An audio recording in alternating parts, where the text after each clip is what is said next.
Hello and welcome back to another very nerdy video where I talk about the knives I make.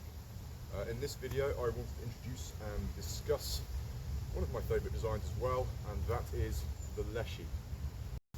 Now, I originally designed the Leshy, I'm going to say at the latter half of 2023. So it's a fairly recent design, but since I've released it, it's become very popular. It's not a particularly big sheath knife. It has about a 3.7 inch blade and a 4.1 inch handle. So we've got a good compact size there. You may notice it looks a lot like a Scandinavian puka, and that was definitely the inspiration for the design. I've been a massive fan of Scandinavian knives and pukos ever since I've been using knives, and they were probably the first sort of knives I started making. I used to buy blade blanks in from companies like Brisa, things like that, and that was probably going back into the mid 2000s, was when I first started doing that. And you know, since then started making my own blades, making the whole thing from scratch, but I'm rambling on anyway. So this is a puko, but it's a full tang puko.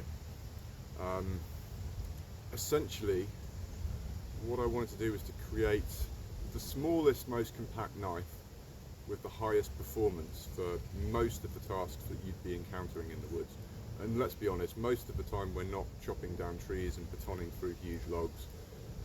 We're doing some carving, we're doing some whittling, we're making a tent peg, we're carving notches, we're cutting up food. And for that sort of thing, this really excels, especially for its size package. So over the last couple of years, I've been carrying a few different Leshies. This is the one that I'm currently carrying.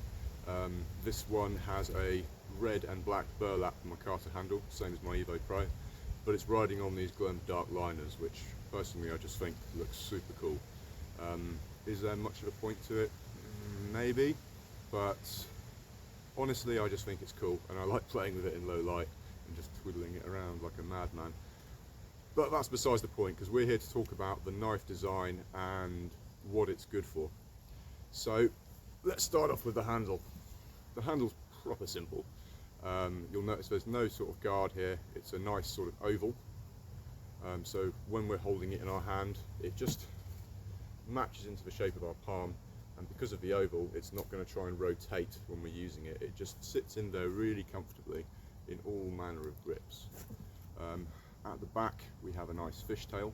Again, I like something that you can hold backwards and do sort of a whippy chop. Also, for when we're doing a leg brace grip, we get more security when we're holding the knife further back, and it allows us to really power through wood. So that's why that is there. No guard, let's talk about that.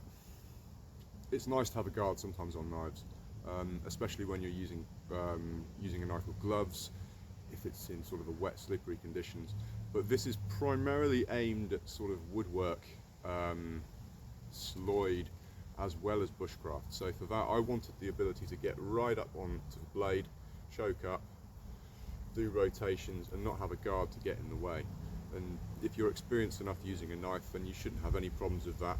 And I've never had my hand slip forward on it, primarily because of this Coke bottle shape that kind of helps lock it in there. So the handle design is very simple but very effective. The materials I tend to use are micartas or stabilized woods. I like my micartas personally. This is in micarta, but I've done quite a selection of them in various different woods, and they're all over the place, you know. As for the blade, so let's start off with 3mm stock thickness.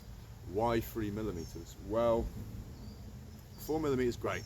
It's a very good all-around blade thickness, but 3mm really excels when it comes to A, cutting up food, because it's going to glide through the food easier. Also for carving. So a more nimble 3mm point is just going to pass through the wood easier. It's going to be more easy to manipulate. And when we're doing things like notches, things like that, or we're carving a bow drill set, carving traps, triggers, all that kind of thing, pot hangers, 3mm really comes into its own for control and ease of use, as well as cutting ability. Blade profile. So it kind of looks like we've got a straight spine, but it's actually pretty much a central point. the spine is slightly rounded, but ever so slightly, because I really wanted to accentuate the belly of this knife. We've got a continuous curve going from this portion here upwards here, so that means that when we're cutting with this knife, it slices the whole way through the workpiece. There's nowhere for it to bind up or slip off or cause any sort of dangerous misdemeanors when using this. It's very predictable when cutting with it. The blade steel, again, it's ABL 61 Rockwell. Why do I like ABL? Because of its toughness. It has superior edge retention over most carbon steels, yet it's also very easy to sharpen. And as I said, we live in Britain, so stainless is, to me, a very important attribute to have on your blade steel. Forgive me, there's a road over there, so occasionally a motorbike will go up and down it and you'll hear some loud noises. Anyway, I digress. Let's get on to the sheath. Sheath for my one, again, it's a hybrid sheath. So we've got Kydex down the bottom and a leather carry system up the top. I really like these hybrid sheaths because they're really comfortable to carry. I like carrying on a cast-strong dangler. I don't like my knife sort of digging into my hip or anything. I like to not know it's there. So this sheath's nice and durable. Most of the time it goes in my pocket and is clipped onto my belt. But yeah, it works for all weathers. It's got great retention and it's easy to get the knife in and out of the sheath. So to conclude, if you're after a small sheath knife that really packs a punch above its weight, you wouldn't go far wrong with this. I really enjoy carrying mine. That's probably one of my most carried and used knives, simply because it's just such a foolproof design. It's so simple, there's no gimmicks, it's just works. Again, it's for your carving, it's for your game prep, it's for cutting notches, it's for doing feather sticks. It'll do a bit of batoning, but not too much. It's kind of really a lightweight, small companion, perfect when combined with a hatchet and a large saw. Yeah, it's part of the Holy Trinity again, so there we go. That is the Leshy. Hope you enjoyed the video. I like to ramble a little bit, and I'm sorry, but there we go. Thank you very much. Catch you soon.